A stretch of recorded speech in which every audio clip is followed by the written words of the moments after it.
Hello from a not particularly Christmassy but very sunny Duckham in Oman with HMS Montrose. And I'm here to say thank you to those people that have been on operations this year, and also to say thank you for those people that are about to deploy this Christmas. And I want to take this time to reflect on the whole Navy and what has been an extraordinary year, particularly with COVID-19.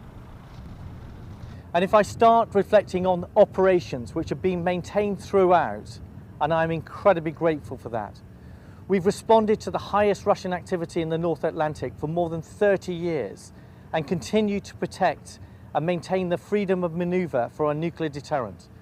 We've been operating in the high north with HMS Kent, Sutherland and Lancaster inside the Arctic Circle. We've had Dragon in the Black Sea, working with HMS Albion and RFA Lyme Bay as part of the Littoral Ready Group and part of an experimentation to take the Future Commando Force further forwards. And at the same time, as ever, we've been hitting the illicit drug activity. We've seized more than 10 tons of drugs worth £500 million, both in the Gulf and the Caribbean. And we've also extended our forward presence, building on HMS Montrose and our ships that are permanently in the Gulf, but also having our Batch 2 OPVs based in Gibraltar, the Caribbean and the Falklands. And we also were ready when we needed to support our special forces for the stowaways that were on the merchant ship off the Isle of Wight in the ship Naval Andromeda, ready to respond at a moment's notice and allow them to be successful with that operation.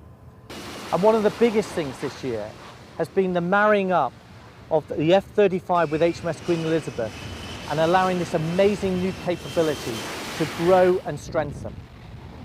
And our other achievements include, of course, our support for COVID. We've had 820 Naval Air Squadron in the Southwest. We've had 42 Commando helping with testing.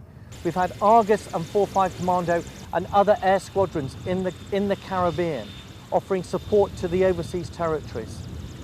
And all these achievements have been set against a bigger backdrop of where we're trying to shift the Navy. And we're growing both physically as a Royal Navy in tonnage terms as well as in people terms. We've grown by 120,000 tonnes this year. Between 2015 and 2025, we grow by nearly 30% in tonnage terms, and we will have 15% fewer people than when we were last that size. And we're balancing this out by more people joining, people staying longer, and by shifting the balance from shore to sea. Applications to join the Royal Navy are up by 40% compared to this time last year. We've increased our training capacity by 25%, and people are staying longer in the Navy, such as we've now got 2 ships companies worth of Type 23s to be able to maintain our Navy into the future. And we're also adjusting our hierarchy. We now have fewer admirals, and by April next year, we will have a Navy headquarters which is 40% smaller.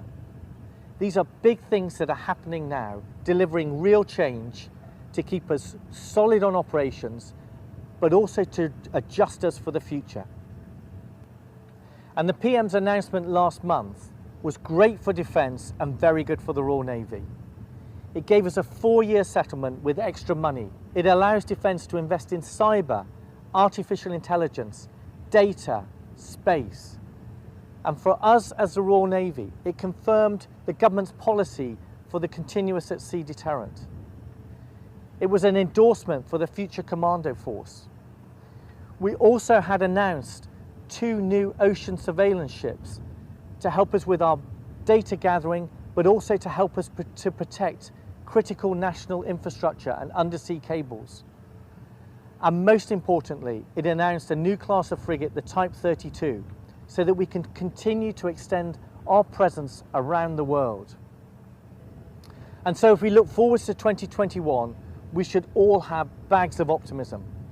Next year will be a year of delivery. We already have superb availability for our smaller ships, the MCMVs and our survey vessels. We have improving availability for the Type 45 class, and that will get even better in the future with the Power Improvement Programme. And our Type 23s are benefiting from dual crewing and increased force generation. Next year will also be a big year because we will have the first operational deployment for HMS Queen Elizabeth and CSG-21 going into the Mediterranean, into the Indian Ocean and into the Indo-Pacific with our allies and partners, an embodiment of global Britain. Next year we will be going further, we will be going faster, we will be delivering more. Finally, I recognise this has been a difficult year and I want to say thank you for what you have allowed us to be able to achieve. Thank you for your leadership, thank you for your commitment, thank you for your humour, thank you for your selflessness, and thank you for the support of your families and loved ones.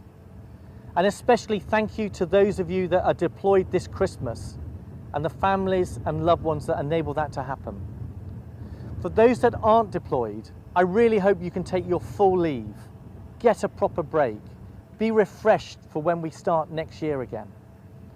And I really wish everybody a very Merry Christmas and a Happy New Year.